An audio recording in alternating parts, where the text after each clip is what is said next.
Welcome to Real Crime Documentaries. In this video, we will be looking at serial killer Charles Manson. Are you crazy?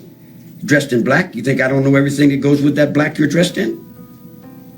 Yeah. Born on November 12, 1934, and deceased on November 19, 2017, Charles Mills Manson was an American criminal, cult leader, and musician who founded the Manson family, a California-based cult, in the late 1960s. In July and August of 1969, a few of the members carried out a string of at least 9 killings at 4 different locations. Manson was found guilty in 1971 of first-degree murder and conspiracy to commit murder in connection with the deaths of 7 individuals, including Sharon Tate, a movie actress. Even though Manson never gave the orders directly, the prosecution said that his philosophy amounted to an overt act of conspiracy. Manson had spent over half of his life in prisons and jails prior to the killings. Manson was a singer-songwriter on the outside of the Los Angeles music scene while amassing a cult following. This was primarily due to a fortuitous friendship with Dennis Wilson of the Beach Boys, who introduced Manson to record producer Terry Melcher.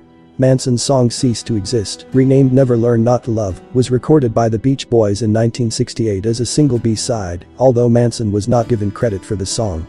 After that, Manson made an unsuccessful attempt to get a record deal through Melcher. Manson used to talk about the Beatles all the time, especially their 1968 self-titled album. Vincent Bugliosi, the district attorney for Los Angeles County, claims that Manson was inspired by his reading of the Beatles' lyrics and coined the phrase, helter-skelter, to refer to an approaching cataclysmic race conflict.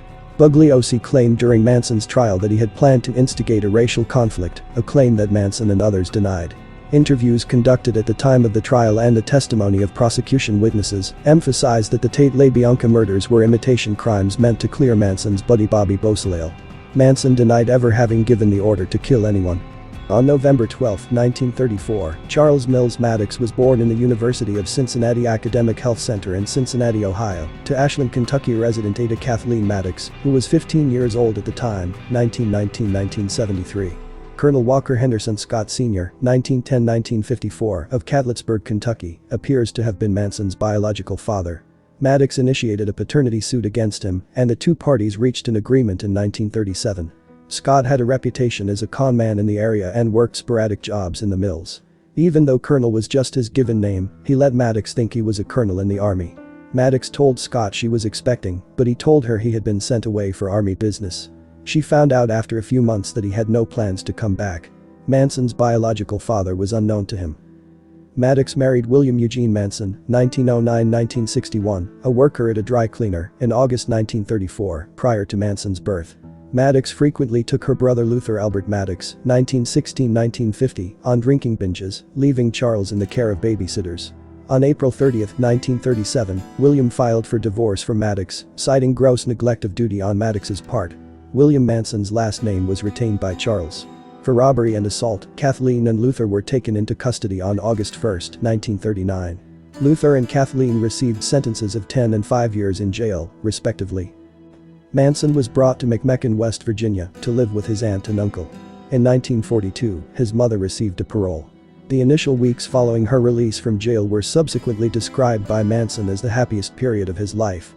Manson's family relocated to Charleston, West Virginia, a few weeks after she was freed, where he would frequently skip school, and his mother would spend her evenings drinking. Despite being detained for grand larceny, she was found not guilty. After the family relocated to Indianapolis, Maddox attended Alcoholics Anonymous meetings and eventually met Lewis Woodson Cavender Jr., 1916-1979, an alcoholic. The two were married in August 1943. Manson claimed to have set his school on fire when he was 9 years old in an interview with Diane Sawyer. In addition, he received multiple infractions for petty theft and truancy. Manson was placed in the Gabalt School for Boys in 1947 when he was 13 years old in Terre Haute, Indiana. This school for male juvenile offenders was administered by Catholic priests, despite the dearth of foster care placements. Gabalt was an austere school where even minor transgressions resulted in beatings with a leather strap or a wooden paddle. Manson fled Gabalt and slept in the woods, beneath overpasses, and any other place he might find cover. Manson spent Christmas 1947 at his aunt and uncle's home in West Virginia after running away from his mother's residence. But his mother took him back to Gabalt. After a decade, he absconded to Indianapolis. Manson committed his first known crime there in 1948 when he broke into a grocery shop, initially just to get some food. But Manson discovered a cigar case that held slightly more than $100, which he used to pay for meals and a hotel on Indianapolis's Skid Row. In an effort to live a moral life, Manson worked as a messenger for Western Union for a while. However, he soon started using stealing as a way to augment his pay. After he was apprehended, a kind judge transferred him to Boys Town, a juvenile prison in Omaha, Nebraska, in 1949. He and another pupil, Blackie Nielsen, stole a car and a rifle after 4 days at Boys Town. They made 2 armed robberies with it while traveling to Nielsen's uncle's house in Peoria, Illinois. When the boys arrived, Nielsen's uncle, a skilled burglar, supposedly took them on as apprentices. 2 weeks later, Manson was taken into custody during an overnight raid on a Peoria business. He was connected to his 2 prior armed robberies in the ensuing inquiry. He was transferred to an intensely reformatory school outside of Plainfield, Indiana, called the Indiana Boys School. Manson was beaten regularly at the Indiana Boys School and is said to have been sexually assaulted by other pupils with the encouragement of a staff member. He made 18 escapes from the school. Manson created a method of self-defense he later dubbed the Insane Game, in which he would wave his arms, grimace, and scream to make tougher attackers believe he was crazy. In February 1951, following several abortive efforts, he managed to flee with 2 other youngsters. The 3 fugitives attempted to travel to California in stolen cars, robbing gas stations along the way, but were apprehended in Utah. Manson was committed to the National Training School for Boys in Washington, D.C., for the federal felony of driving a stolen vehicle across state borders. After he arrived, aptitude tests revealed that, although illiterate, he had an above-average IQ of 109. He was classified as severely antisocial by his caseworker. Manson was moved to Virginia's Natural Bridge Honor Camp, a minimum security facility, in October 1951, per the advice of a doctor. While he was there, his aunt informed the administrators that she would allow him to stay at her home and assist him in finding employment. A parole hearing for Manson was set for February 1952. He was, however, apprehended raping a youngster at knife point in January. Following his transfer, Manson committed 8 serious disciplinary offenses, 3 involving homosexual acts at the Federal Reformatory in Petersburg, Virginia. After that, he was transferred to a maximum security reformatory at Chillicothe, Ohio, where he was supposed to stay until November 1955, when he turned 21. Due to his good behavior, he was released early in May 1954 to live in West Virginia with his aunt and uncle. Manson wed Rosalie Rosie Jean Willis, a hospital waiter, in January 1955, January 28, 1939, August 21, 2009. In October, around 3 months after driving a car he had stolen in Ohio to Los Angeles with his expectant wife, Manson was once more accused of a federal offense for driving the vehicle across state borders. Following a mental health assessment, he was placed on 5 years of probation. Manson was arrested in Indianapolis in March 1956 after he failed to show up for a hearing in Los Angeles on a similar accusation that had been brought in Florida. He received a term of 3 years in jail at Terminal Island in Los Angeles, and his probation was revoked. Charles Manson Jr., the couple's son, was born to Rosalie while Manson was incarcerated, April 10, 1956 – June 29, 1993. Manson was visited by his mother and Rosalie, who were now living together in Los Angeles, during his first year at Terminal Island. When his wife stopped visiting in March 1957, his mother told him Rosalie had moved in with a different man. Manson attempted to flee by stealing a car, but he was caught less than 2 weeks before his planned parole hearing. His release was denied and he was placed on 5 years of probation. In September 1958, Manson was granted 5 years of parole. Concurrently, Rosalie was granted a divorce judgment. By November, he was pimping a 16-year-old girl and getting extra help from a girl whose parents were well off. He entered a guilty plea in September 1959 to a charge of trying to pay a counterfeit U.S. Treasury check that he had allegedly taken from a mailbox. However, that allegation was eventually withdrawn. After a young woman named Leona Ray Candy Stevens, who had a criminal record for prostitution, tearfully pleaded in court that she and Manson were deeply in love and would marry if Charlie were freed, the court sentenced him to 10 years suspended prison and probation. The woman did marry Manson before the year ended, presumably to avoid having to testify against him. Manson was detained and interrogated for breaking the Mann Act after he brought Leona and another woman to New Mexico for prostitution. Manson was freed, but he had a good suspicion that the inquiry was not over.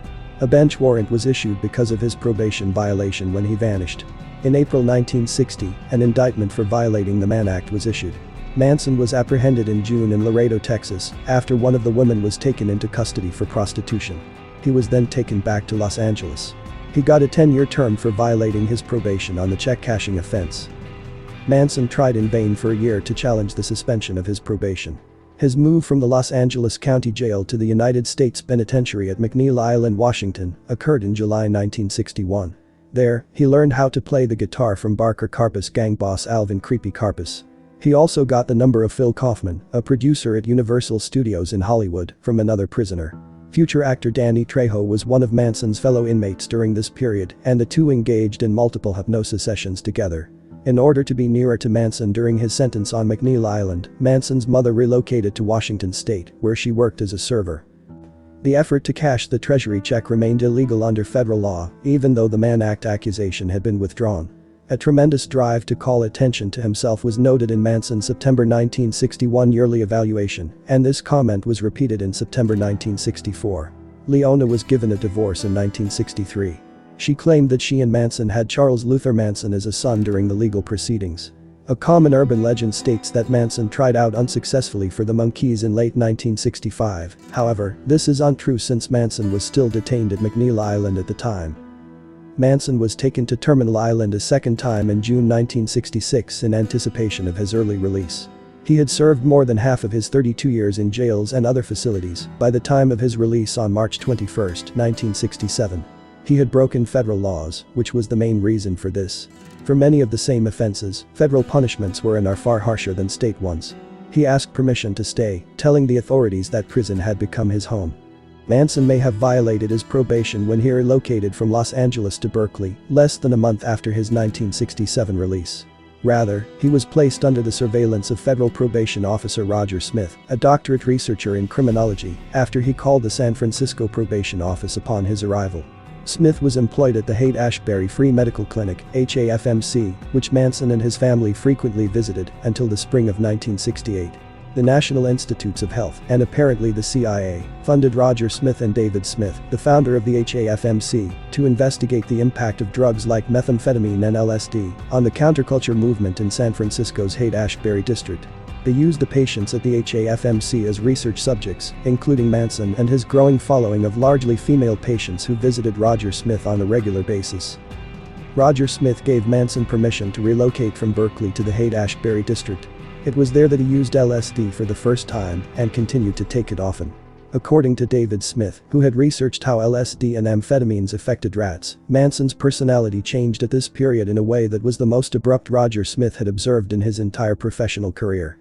Manson also read Robert Heinlein's science fiction book Stranger in a Strange Land. Manson started preaching his own ideology, which was based on a combination of Dale Carnegie, the Beatles, Stranger in a Strange Land, the Bible, Scientology, and Haight-Ashbury's growing free love movement during the Summer of Love.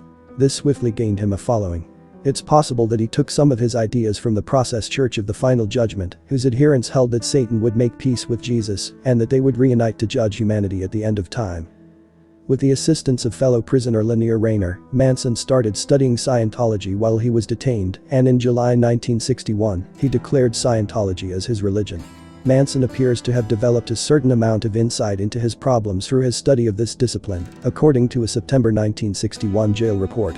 According to a different August 1966 prison report, Manson had stopped being an adherent of Scientology.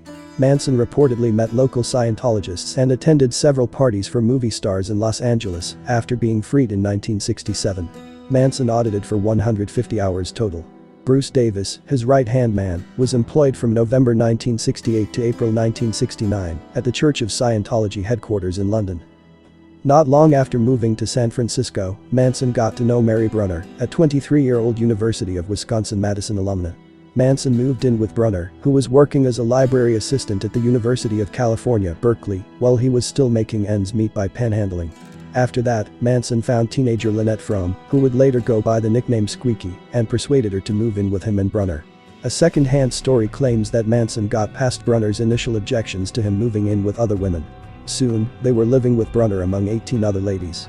Manson specifically targeted social outcasts and mentally unstable people for manipulation.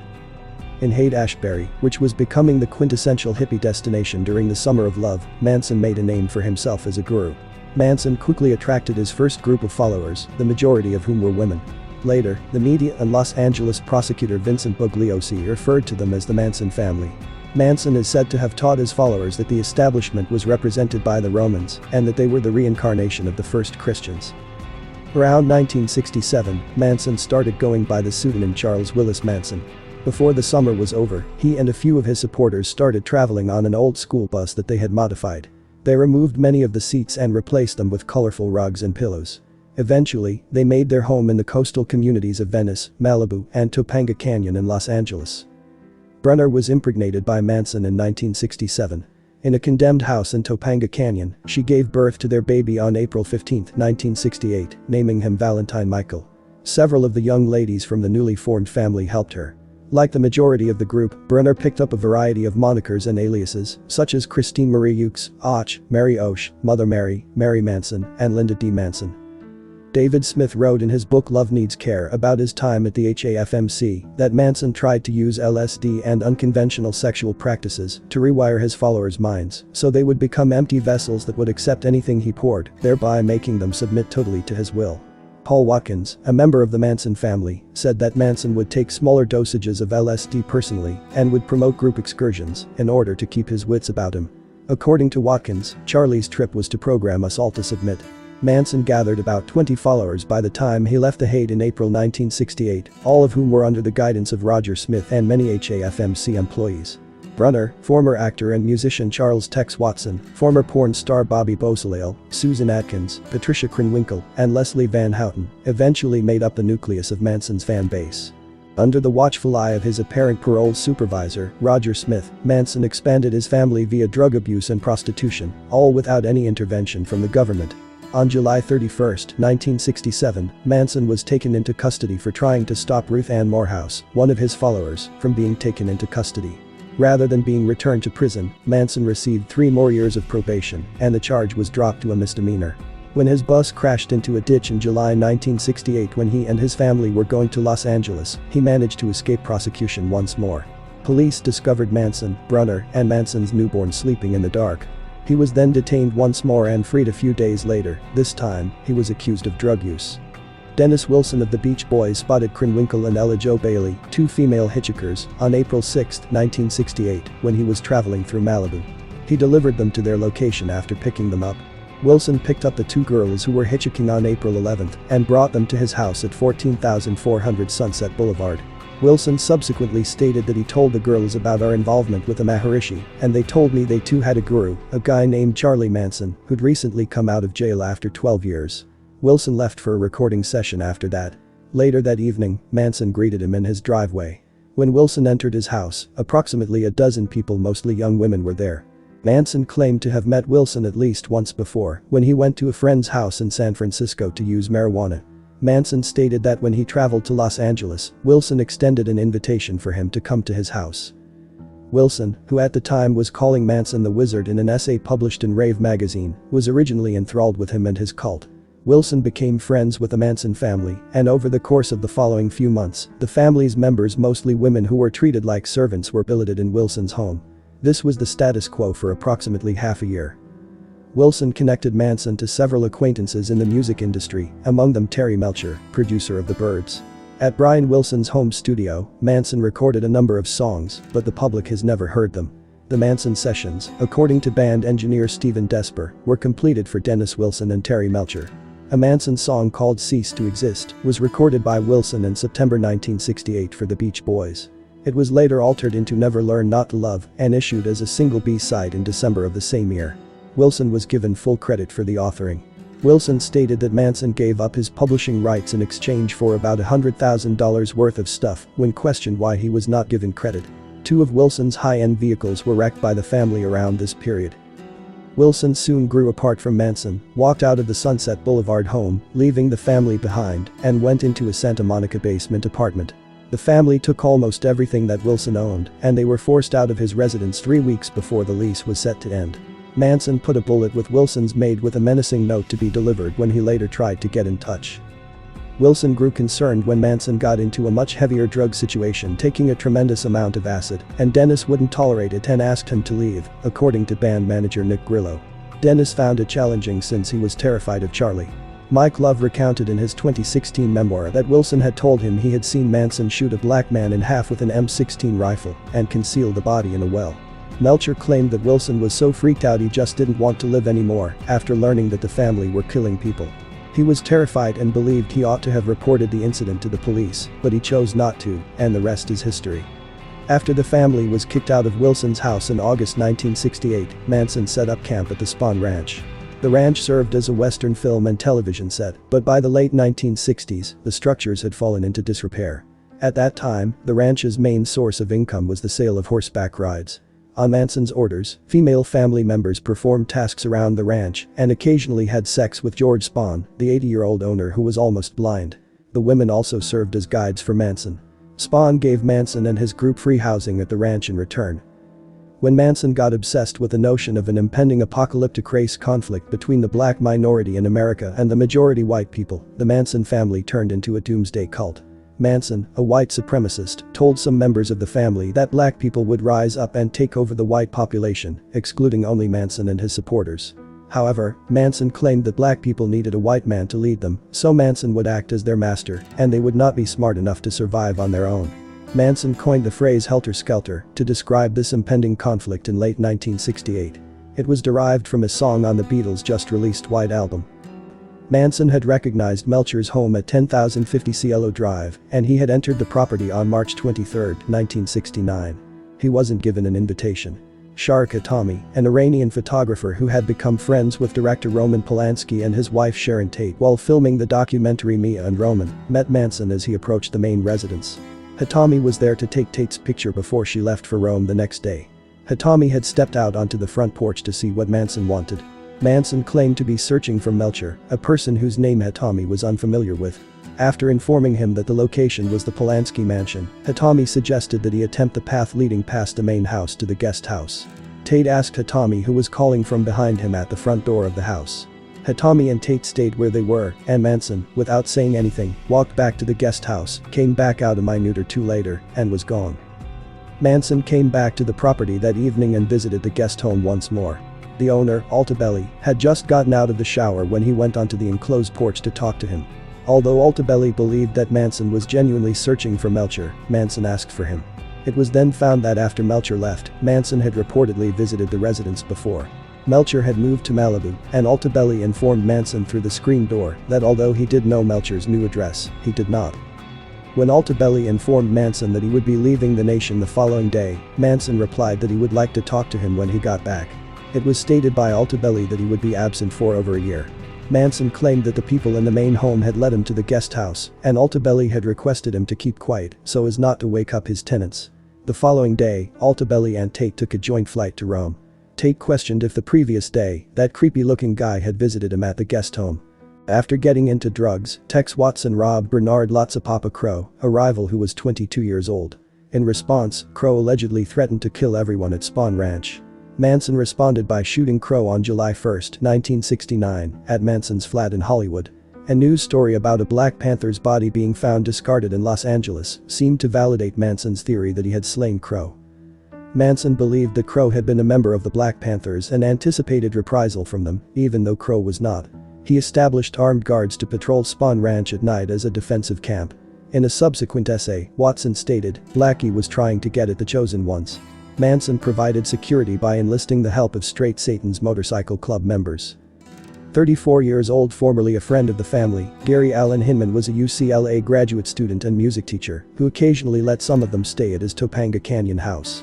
Atkins claimed that Manson had sent her, Brunner, and Beausoleil to Hinman's house because he felt he was affluent and wanted to persuade him to join the family and give up the property he believed he had inherited. For 2 days in late July 1969, the three kept Hinman as a hostage while he denied having any money. Manson appeared at this point, brandishing a blade across his face in the air. Following that, Beausoleil killed Hinman by stabbing him, purportedly at Manson's command. Beausoleil or one of the women used Hinman's blood to draw a panther paw, a symbol of the Black Panthers, and write political piggy on the wall before departing the house. Beausoleil claimed that he went to Hinman's home to retrieve money that had been given to Hinman for the mescaline that the Straight Satans had received, which had allegedly been used improperly. Unaware of his intentions, Beausoleil continued, Brunner and Atkins accompanied him to see Hinman. In her 1977 autobiography, Atkins said that Manson gave her, Beausoleil, and Brunner instructions to travel to Hinman's and claim the alleged $21,000 inheritance. She claimed that 2 days prior, Manson had confided in her that she could kill Hinman and take his money if she wanted to do something important. On August 6, 1969, Beausoleil was apprehended for using Hinman's vehicle. In the tire well, police discovered the murder weapon. Watson drove Atkins, Krenwinkel, and Linda Kasabian to 10,050 Cielo Drive on the evening of August 8, 1969. Watson then stated that he received instructions from Manson to go to the house and do something as gruesome as you can, to totally destroy everyone within. Manson ordered the women to follow Watson's instructions. That evening, Tate, 26, who was 81d 2 months pregnant, her friend and former beau Jay Sebring, 35, a well-known celebrity hairstylist, Wojciech Frykowski, 32, Polanski's friend, and Frykowski's 25-year-old girlfriend, Abigail Ann Folger, daughter of Peter Folger, were the residents of the Cielo Drive home. William Garrettson, a 19-year-old caretaker, and Stephen Earl Parent, an 18-year-old acquaintance, were also on the site. Polanski was making a movie in Europe. Sebring's friend and music producer Quincy Jones had originally intended to accompany him that night but has since changed his mind. On August 9, Watson arrived at Cielo Drive just after midnight with the three women. Watson severed the phone connection to the residence by scaling a telephone pole close to the front gate. After talking their way back up to the home, the gang backed their car all the way to the foot of the hill that led to the estate. They climbed a brushy slope to the right of the gate, thinking it may be electrified or fitted with an alarm, and entered the grounds. As headlights from within the property approached the group, Watson gave the women the command to lie in the bushes. He got out and told Parent, the driver who was approaching, to stop.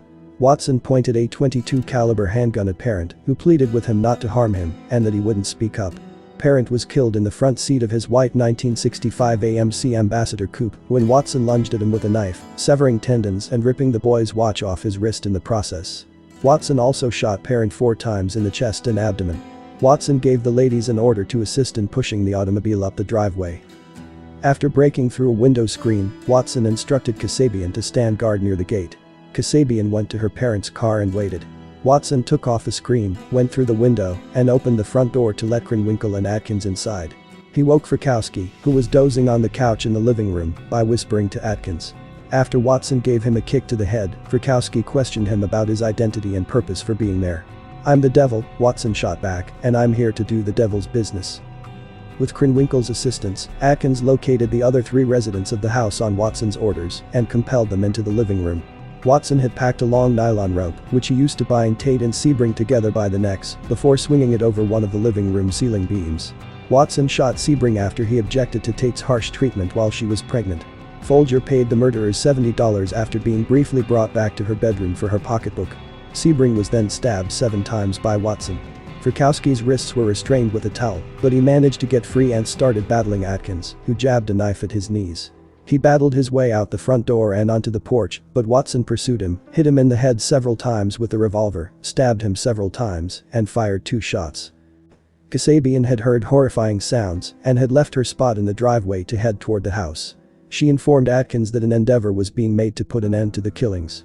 Folger broke out of Krenwinkel within the home and made his way to the pool area through a bedroom door. She was tackled to the ground and stabbed by Krenwinkel when she pursued her and captured her on the front lawn. Watson then assisted in her murder. She was stabbed 28 times by her attackers. As Frykowski fought his way across the grass, Watson kept stabbing him until he died. Frykowski had 51 stab wounds. Also, the butt of Watson's revolver had struck him 13 times in the head, bending the barrel and breaking off one side of the grip, which was retrieved at the scene. In an effort to preserve the lives of her pregnant child, Tate begged to be allowed to live long enough to give birth and offered herself as a hostage inside the home. Rather, Tate was fatally stabbed 16 times by Atkins and Watson. Tate's death was ruled a massive hemorrhage at the coroner's inquiry, despite the fact that Tate was still alive when she was hung with a nylon rope. Sebring, on the other hand, was discovered to have been hanged lifeless. Watson claimed that Manson had instructed the ladies to leave a sign something witchy. Tate's blood was used by Atkins to write "pig" on the front door. Atkins says she staged this to mimic the Hinman murder scene in an attempt to free Beausoleil, who was being held for that crime, from prison. The next night, Manson, Leslie Van Houten, and Clem Grogan went for a drive with the 4 killers. Manson allegedly ordered Kasabian to travel to a residence at 3301 Waverly Travel in the Los Feliz neighborhood of Los Angeles because he was unhappy with the killings that had occurred the night before. Adjacent to a residence where Manson and his family had attended a celebration the year before, it was owned by Leno LaBianca, a 44-year-old supermarket executive, and Rosemary LaBianca, a 43-year-old co-owner of a fashion boutique. Atkins and Kasabian claim that when Manson vanished up the driveway, he came back and claimed to have tied up the residents of the house. Van Houten, Krenwinkel, and Watson arrived on the site. In his autobiography, Watson states that Manson went up to the home by himself before coming back to pick him up. Manson gestured through a window to a man who was asleep, and the two went in through the unlocked back door. Tate-LaBianca was sleeping on the couch when Manson allegedly woke him up at gunpoint and forced Watson to bind his hands with a leather thong. After bringing Rosemary from the bedroom into the living area, Watson used lamp cords to bind pillowcases over the heads of the couple. After Manson left, Van Houten and Krenwinkel went into the house. Watson had earlier complained to Manson about how inadequate the firearms from the night before were. Watson proceeded to the living room and started stabbing Tate-LaBianca with a bayonet plated in chrome, while sending the women from the kitchen to the bedroom, where Rosemary had been brought back. The initial blow entered his throat. When Watson entered the bedroom after hearing a fight, she found Rosemary Tate-LaBianca warding off the women with a lantern hung around her neck. After stabbing her multiple times with the bayonet, he went back to the living room and continued to attack Leno, stabbing him 12 times in all. The word war was then etched into his abdomen. When Watson got back to the bedroom, he saw Krenwinkel in the kitchen, stabbing Rosemary with a knife. She was stabbed about 16 times in the back and in her exposed buttocks by Van Houten. Rosemary Tate-LaBianca was already dead when she was stabbed, according to Van Houten's testimony during the trial. Numerous of the 41 stab wounds had really been caused after the victim's death, according to the evidence. After cleaning the bayonet and taking a shower, Watson watched as Krenwinkel inscribed "Helter Skelter" on the refrigerator door and "Rise and Death to Pigs" on the walls using LaBianca's blood. Using a carving fork with 2 tines and an ivory handle that protruded from LaBianca's stomach, she inflicted 14 puncture wounds on him. She also stabbed him in the throat with a steak knife. In the meantime, Manson took the 3 other members of the family who had left Spahn with him that night to the Lebanese actor Saladin Nader's residence in Venice. Manson drove away from the LaBianca murders to Hitchcock home after abandoning them there. Manson allegedly planned his followers to kill Nader at his apartment, but Kasabian says she stopped this murder by purposefully awakening a stranger by knocking on the wrong apartment door. Atkins urinated in the stairway as the group fled, abandoning their murderous scheme.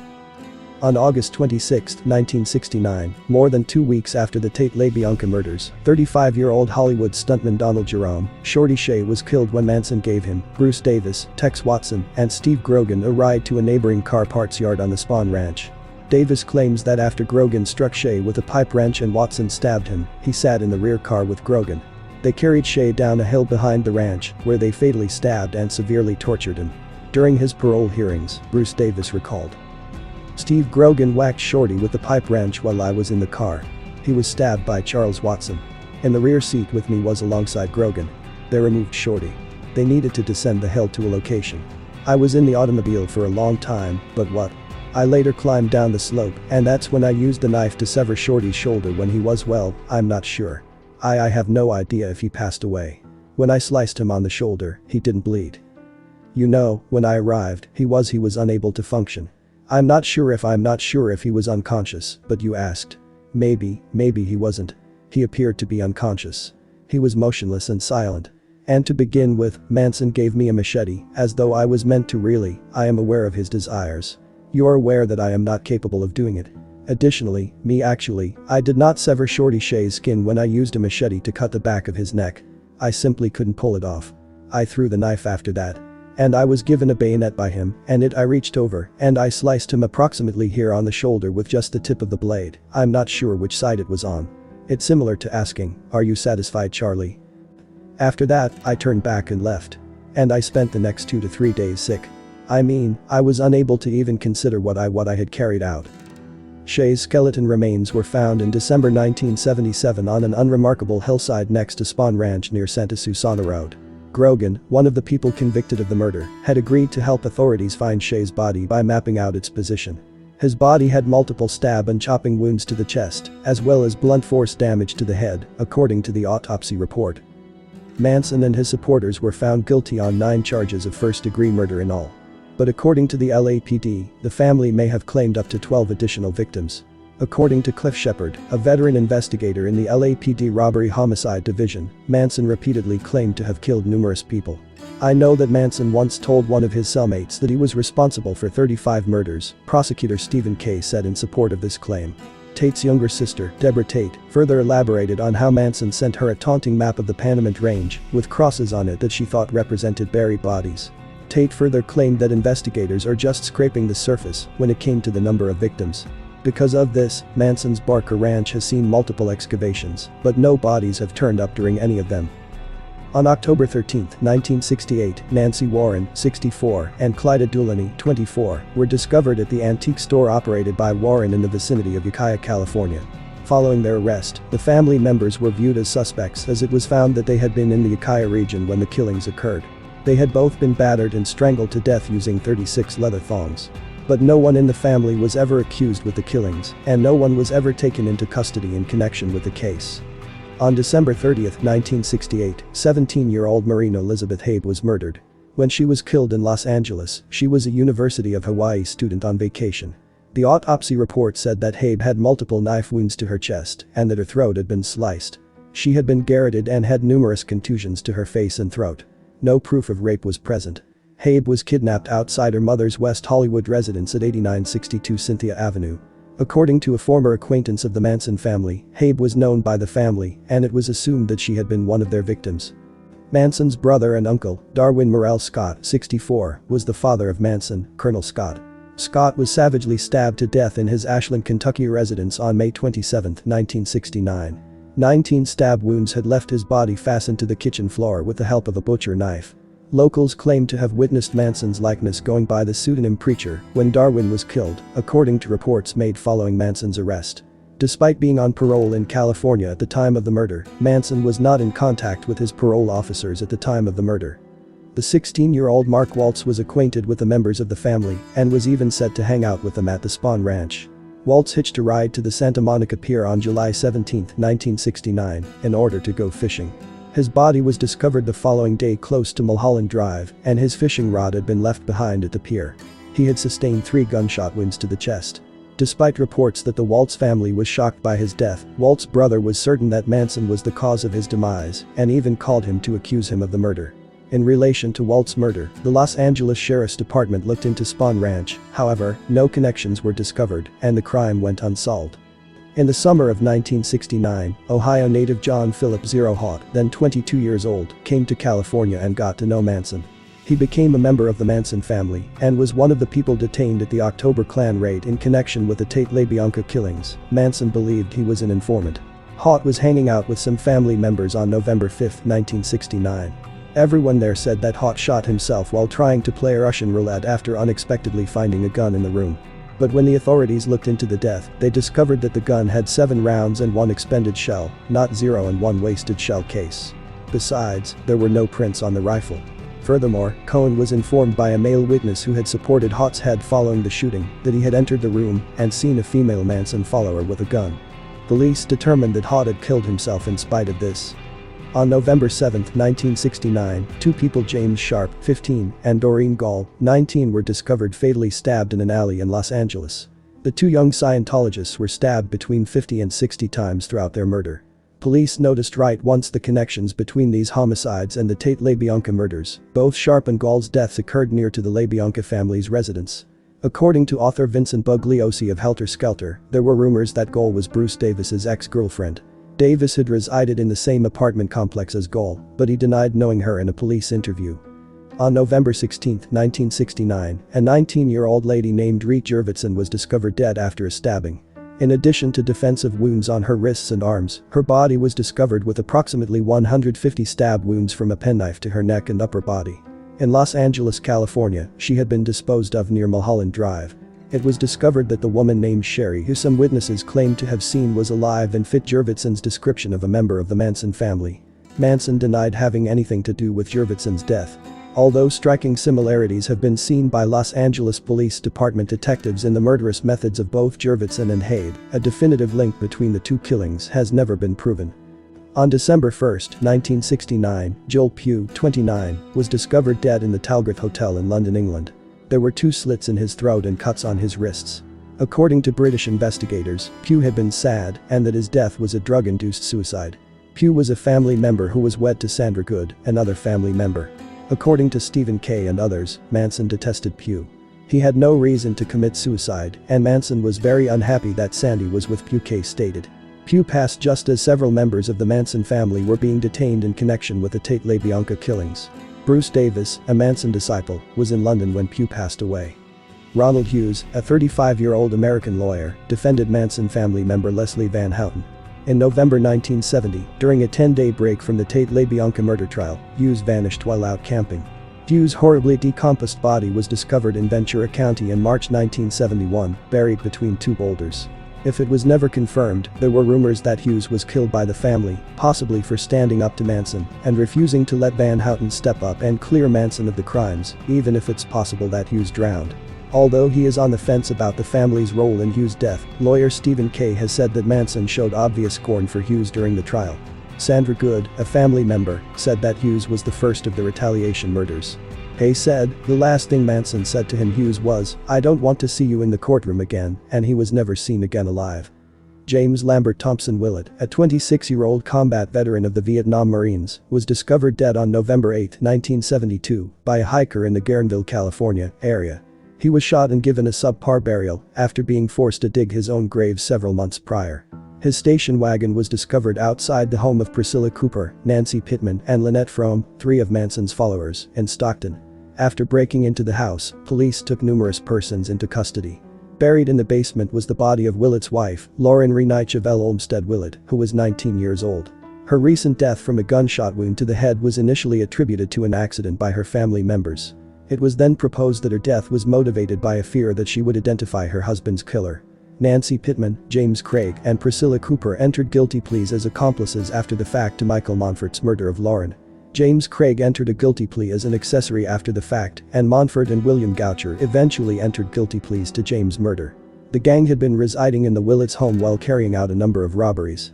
Not long after Willett's death, Monfort had been arrested for armed liquor shop robbery and had used Willett's identifying documents to assume Willett's identity. Although Willett wanted to leave and was not participating in the robberies, it is likely that he was slain out of concern that he would inform the police. Lawrence Merrick was a 50-year-old American author and film director. Most notably, he co-directed the 1973 documentary Manson film, which was nominated for an Oscar. Sharon Tate attended Merrick's Academy of Dramatic Arts in the past. On January 26, 1977, a shooter shot and killed Merrick. In the acting school parking lot, he was shot in the back. The murder of Merrick remained unsolved until October 1981, when Dennis Mignano, then 35, gave police his confession. Following his retrial, Mignano was sent to a mental health facility after being ruled not guilty by reason of insanity. Mignano was a jobless prospective performer and actor with a lengthy history of mental health issues and a potential past connection to the Manson family. Mignano's sister Michelle, a 21-year-old topless dancer, was also killed 6 months after Merrick's death. On June 13, 1977, her body was discovered 350 feet into a Western Pacific train tunnel located in Niles Canyon. It was described by the authorities as an execution-style slaying, since she was shot many times and eventually died from exsanguination. Several cartridges for bullets were discovered close to her body.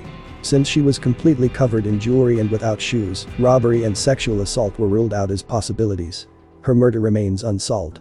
On August 9, 1969, the Tate murders made headlines around the country when Winifred Chapman, the Polanskis' maid, showed up for work that morning.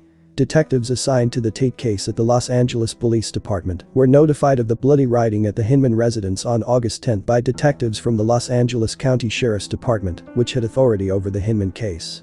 Vincent Bugliosi claims that the Tate team first disregarded this and other evidence of similarities between the crimes because they thought the Tate murders were the result of a cocaine transaction.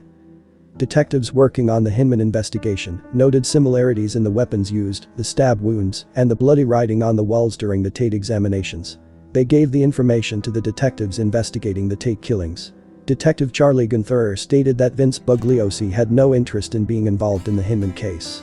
Hinman was not a very good case. Vince was against pursuing legal action. Garretson stated authorities he had neither seen or heard anything on the night of the murders while being detained for a short while as a Tate suspect. On August 11, 1969, he was freed following a polygraph test that proved he was not a party to the crimes. On August 10, about 10:30 p.m., roughly 19 hours after the murders, Frank Struthers, Rosemary's son from a previous marriage and Leno's stepson, 15, returned from a camping trip and found the LaBianca crime scene. The LAPD informed the media on August 12, 1969, that it had determined there was no link between the Tate and LaBianca killings. After conducting a raid on Spahn Ranch on August 16, the sheriff's office detained Manson and 25 other people, accusing them of being suspects in a major auto theft ring that had been pilfering Volkswagen Beetles and turning them into dune buggies.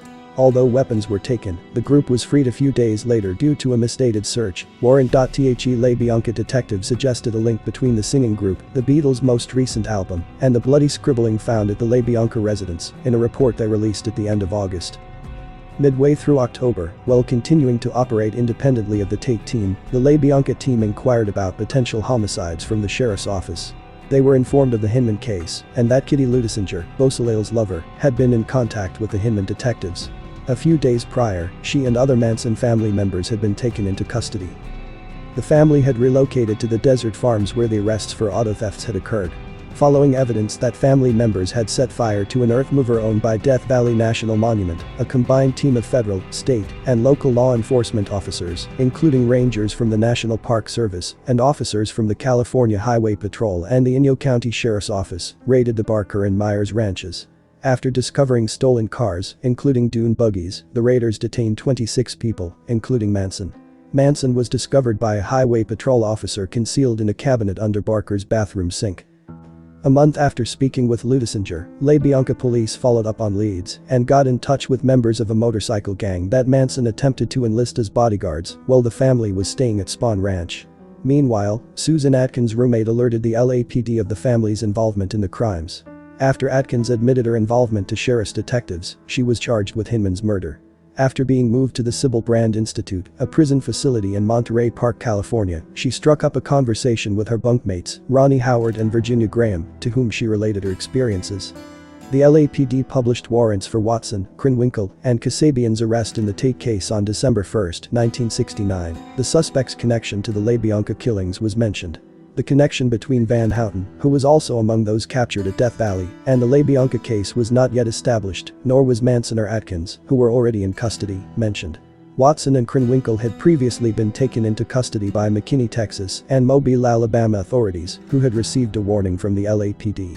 On December 2, Kasabian voluntarily turned herself into the police in Concord, New Hampshire, after learning that she had an outstanding arrest warrant. Evidence retrieved by the public supplemented physical evidence acquired by the LAPD near Cielo Drive, including fingerprints from Krenwinkel and Watson, and photos taken between 340 and 41. On September 1, 1969, 10-year-old Stephen Weiss, who lived close to the Tate residence, found and turned in the distinctive .22 caliber high-standard buntline special handgun that Watson had used on Parent, Sebring, and Frykowski. Weiss's father called the LAPD multiple times before they eventually located the gun in their evidence file and used ballistics testing to link it to the killings. This was in response to a crime story that the Los Angeles Times ran in mid-December, which was based on information Susan Atkins had provided her attorney. Based on the same newspaper article, a local ABC television crew swiftly tracked down and retrieved the bloody clothes that the Tate killers had abandoned. Even after several of the same crewmen and the LAPD searched, the knives that were thrown out while leaving the Tate residence were never found. Susan Atkins' knife, which she lost during the attack, was reportedly the one discovered in the Tate living room behind the cushion of a chair. First day of the trial was June 15, 1970. Kasabian, who had been charged with 7 counts of murder and 1 count of conspiracy along with Manson, Atkins, and Krenwinkel, was the principal witness for the prosecution. By all accounts, Kasabian had not taken part in the killings, thus immunity was offered in return for evidence describing the events leading up to the crimes. Atkins had previously agreed to a deal wherein the prosecution would not pursue the death penalty against her in exchange for the grand jury testimony that led to the indictments. However, the contract was rescinded after Atkins rejected the testimony. Van Houten was accused with 2 murders and 1 conspiracy, as she was solely involved in the LaBianca deaths. Judge William Keene had initially reluctantly allowed Manson to represent himself in court. The authority was revoked prior to the trial due to Manson's actions, which included breaking a gag order and filing outlandish and nonsensical pretrial motions. After Manson submitted an affidavit of prejudice against Keene, Judge Charles Older took over as the new judge. Manson entered the courtroom on Friday, July 24, the first day of testimony, with an X cut across his forehead. He declared in a statement that he had X''D himself from the establishment's world and that he was considered inadequate and incompetent to speak or defend himself. The female defendants repeated the mark on their foreheads during the course of the next weekend, and most family members followed suit in a day or two. The prosecution claimed that Manson's primary motivation was to set off helter-skelter. The writing of Pigs on Walls and the Blood of Victims, Susan Atkins' Helter Skelter novel, and the graphic White Album reference at the crime scene were all connected to Manson's predictions regarding the murders black people would commit at the beginning of the film. According to the defendant's testimony, the blood-stained walls were meant to resemble the Hinman murder scene, rather than a post-apocalyptic race conflict. As per Bugliosi's account, Manson gave Kasabian instructions to conceal a wallet that was recovered from the scene in the women's restroom of a service station close to a black neighborhood. But the wallet was actually abandoned in Silmer, a mostly white neighborhood some 20 miles distant, as co-prosecutor Stephen Kay eventually revealed. Family members lingered around the courthouse's doors and hallways during the trial. The prosecution subpoenaed them as prospective witnesses, meaning they could not enter the courtroom while other witnesses were testifying. This prevented them from entering the actual courtroom. Several of the group's members carried legally permitted hunting knives that were sheathed as they formed a vigil on the sidewalk. The X on their foreheads made each of them unique as well. A few family members made an effort to talk witnesses out of testifying. Threats were made against prosecution witnesses Paul Watkins and Juan Flynn. Watkins suffered severe burns from an odd fire in his van. After hearing Susan Atkins describe the Tate killings to Ruth Ann Morehouse, a family member, Barbara Hoyt, a former member of the family, consented to travel with her to Hawaii. It is said that Morehouse served her a cheeseburger there that was laced with multiple dosages of LSD. After being discovered unconscious and drugged on a Honolulu curb, Hoyt was brought to the hospital and attempted to identify herself as a witness in the Tate-LaBianca murder trial. Hoyt had been a reluctant witness prior to the incident, but her hesitancy vanished following the attempt to silence her. Manson showed the jury a front-page article from the Los Angeles Times on August 4 with the headline "Manson Guilty, Nixon Declares, in Violation of the Court's Precautions." This was a reference to a comment made by US President Richard Nixon the day before, in which he criticized the glamorization of Manson by the media. In their voir direction before Judge Charles Older, the jurors argued that they had not been swayed by the headline. The female defendants rose together the following day and declared that the trial should not proceed in light of Nixon's statement. The court refused Manson's request to cross-examine a prosecution witness on October 5, preventing him from questioning the witness. Manson tried to leap over the defense table and strike the judge.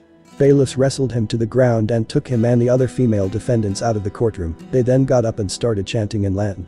Older then allegedly started carrying a pistol concealed beneath his robes. The prosecution ended its case on November 16. After arguing the usual dismissal motions for 3 days, the defense shocked the court by taking a 3-day break without producing a single witness. Atkins, Krenwinkel, and Van Houten screamed their dissatisfaction and insisted on being allowed to testify.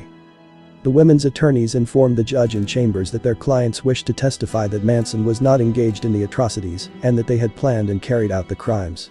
The defense attorneys had attempted to avert this by resting their case. Ronald Hughes, representing Van Houten, adamantly declared that he would not push a client out the window. From the prosecutor's perspective, Manson was the one who encouraged the women to testify in this manner in order to protect himself. In a 1987 documentary, Krenwinkel discussed the trial and claimed the entire proceedings were scripted by Charlie. Next day, Manson gave his testimony. The jurors were taken out of the courtroom. Vincent Bugliosi claims that the purpose was to ensure that Manson's speech did not contravene the ruling in People v. Aranda by the California Supreme Court by naming his co-defendants. Bugliosi countered that Manson would unjustly sway the jurors with his mesmerizing abilities. Among the things Manson said during his more than hour-long speech was that the music is telling the youth to rise up against the establishment. "Why put the blame on me?" he asked. "The music wasn't written by me. To be honest with you," Manson added, "I don't recall ever saying get a knife and a change of clothes and go do what Tech says." After the trial's main portion ended and the closing arguments were about to begin, defense lawyer Hughes vanished for a weekend getaway. It took more than 2 weeks after Maxwell Keith was assigned to represent Van Houten in Hughes' absence, so that Keith could become acquainted with the extensive trial transcripts. Just before Christmas, the trial had resumed, and Older had barred the 4 defendants from the courtroom for the duration of the guilt phase because they had interrupted the prosecution's closing argument. According to Older, it was becoming increasingly clear that the defendants were merely putting on a show and may have happened as a result of their collusive actions. The jury found all 4 of the defendants guilty on all 27 of the distinct counts against them on January 25, 1971. The jury viewed Manson's defense, as far as the prosecution was concerned, not long into the trial's penalty phase. In their testimonies, Atkins, Krenwinkel, and Van Houten revealed that the killings were planned as copycat murders, of which Atkins now claimed responsibility. According to them, Bobby Beausoleil was targeted for suspicion because the killings bore similarities to the crime he had been convicted of. This scheme was purportedly the brainchild of Linda Kasabian, who was apparently in love with Beausoleil rather than Manson, and it was executed under her direction. Atkins' inability to provide context for why, as she was claiming, she had scrawled political piggy at the Hinman residence in the first place, was one of the narrative's weak points. "I am the devil, and the devil always has a bald head," Manson told the media halfway through the penalty phase, after shaving his head and cutting his beard to a fork. The prosecution saw the female defendants' refusal to shave their heads until the jury retired to consider the state's motion for the death penalty as a belated awareness on their part that mimicking Manson only served to confirm his dominance. The copycat scenario was a fruitless attempt to clear Manson. The jury handed death sentences against all 4 defendants on all counts on March 29, 1971. Judge Older sentenced the 4 to death on April 19, 1971. On April 22, 1971, Manson was admitted to a state prison from Los Angeles County on 7 counts of first-degree murder and 1 count of conspiracy to commit murder for the deaths of Wojciech Frykowski, Leno and Rosemary LaBianca, Abigail Ann Folger, Stephen Earl Parent, Sharon Tate-Polanski, Jay Sebring, and Wojciech Frykowski. Manson was given a new sentence of life in prison with a possibility of parole in 1972 after the death penalty was declared unlawful. On February 2, 1977, his original death sentence was commuted to life in prison. In Los Angeles County Court, Manson was found guilty on December 13, 1971, of first-degree murder in connection with the July 25, 1969, death of musician Gary Hinman. He was also found guilty of first-degree murder in connection with Donald Shay's death in August 1969.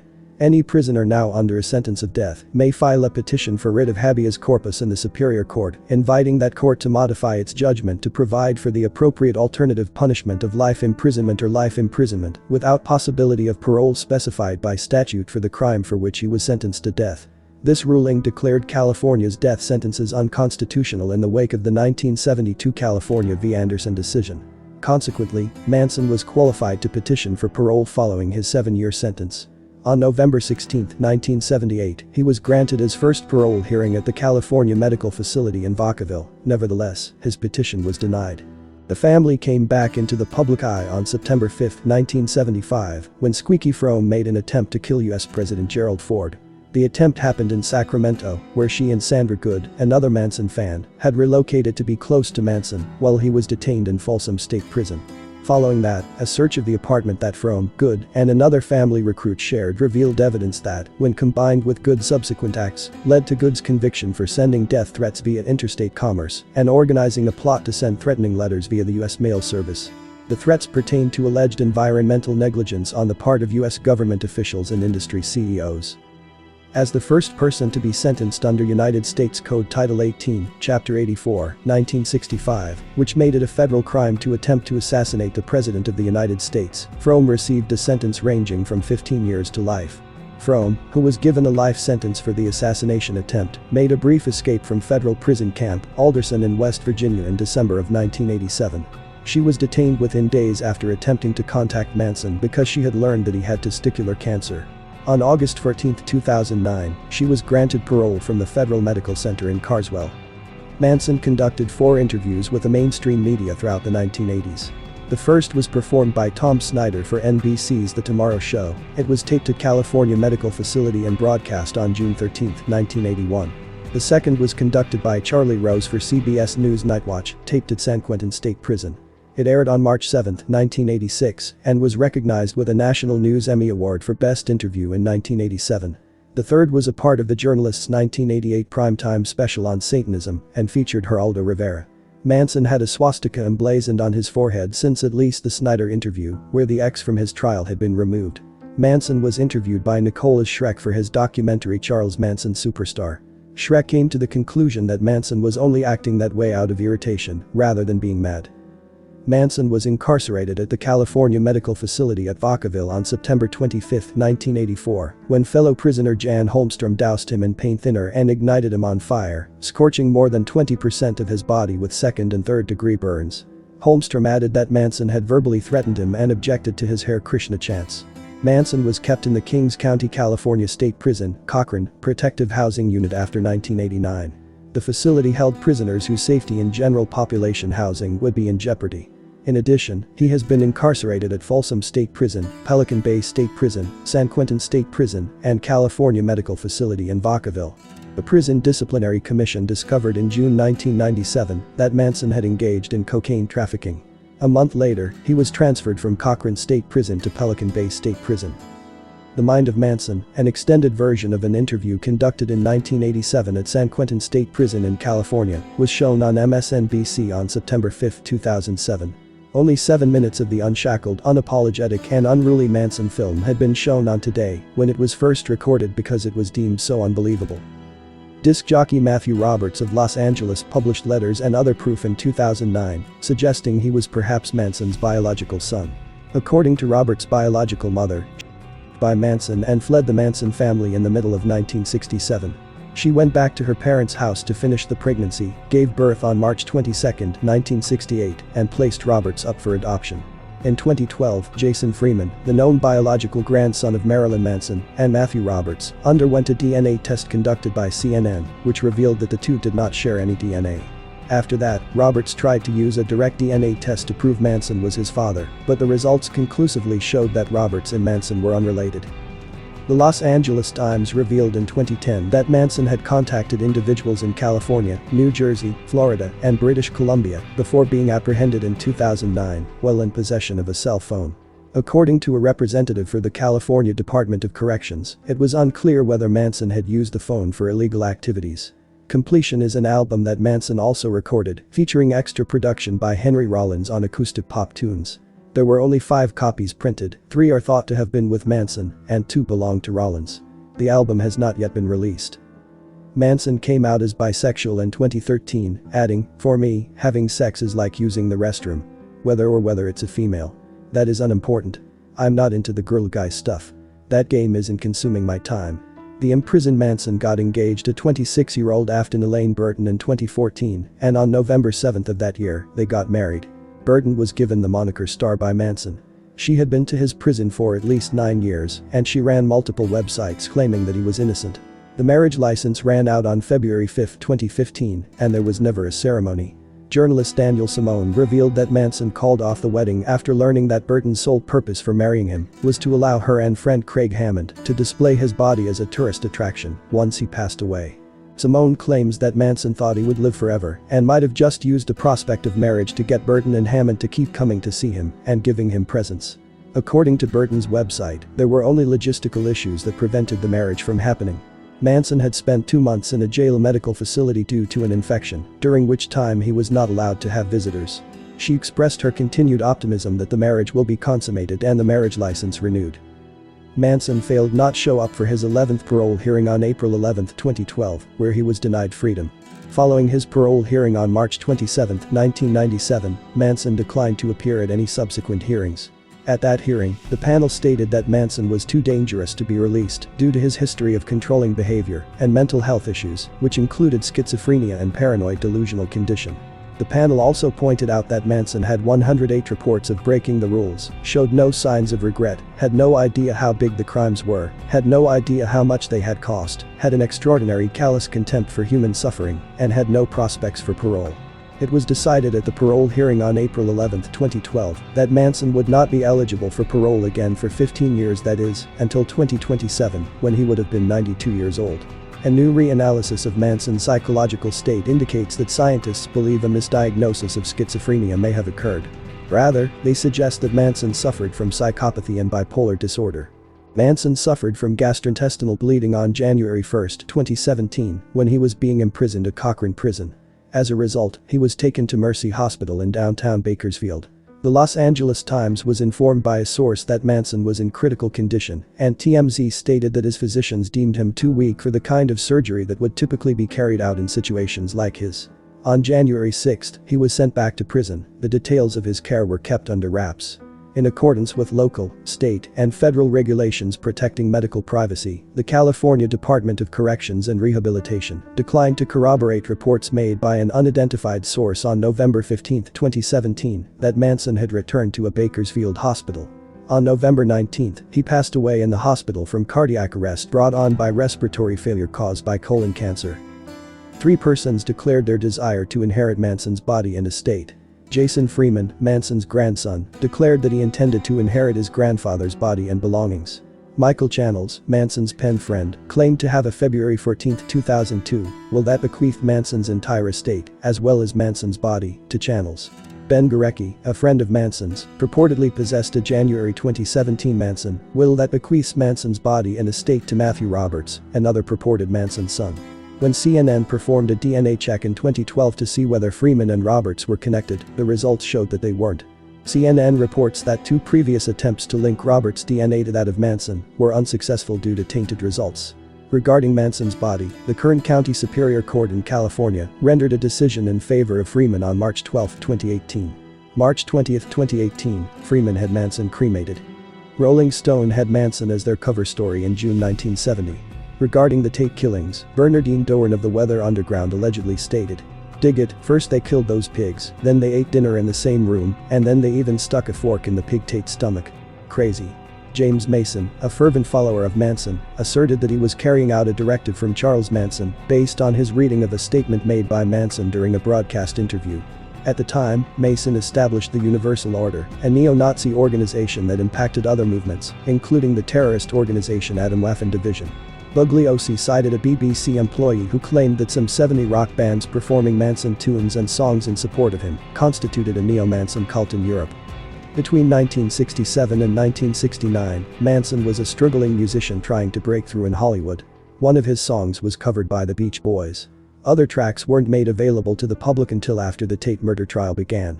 The Manson album Lie was released on March 6, 1970. Among these was Cease to Exist, a Manson song that the Beach Boys had covered under the title Never Learn Not to Love and with altered lyrics. About 300 of the 2,000 copies of the record were sold over the course of the following several months. A number of further Manson recordings, both spoken and musical, have been released. 2 compact discs including Manson's songs, recorded by the family in 1970 following Manson and the others' arrest, are included in one of these, The Family Jams. Steve Grogan provides the main vocals and guitar, Lynette Fromm, Sandra Good, Catherine Scher, and other vocalists contribute additional vocals. When One Mind, a new album combining spoken word, poetry, and music, was released in April 2005, it was distributed under a Creative Commons license. Manson's Look at Your Game, Girl was covered by American rock group Guns N' Roses, and it appears as the unlisted 13th track on their 1993 album, The Spaghetti Incident. The song by Monkey by American rock group Marilyn Manson has the following lyrics. I had a little monkey, I sent him to the country, and I fed him on gingerbread, along came a choo-choo, knocked my monkey cuckoo, and now my monkey's dead. The song can be heard on the album Portrait of an American Family. The song Mechanical Man by Manson, which can be heard on Lie, has these lyrics. Never Say Never to Always was covered by Crispin Glover on his album The Big Problem The Solution. Let It Be released in 1989 is The Solution. The names of musicians like Marilyn Manson, Kasabian, and Spahn Ranch came from Manson and his lore.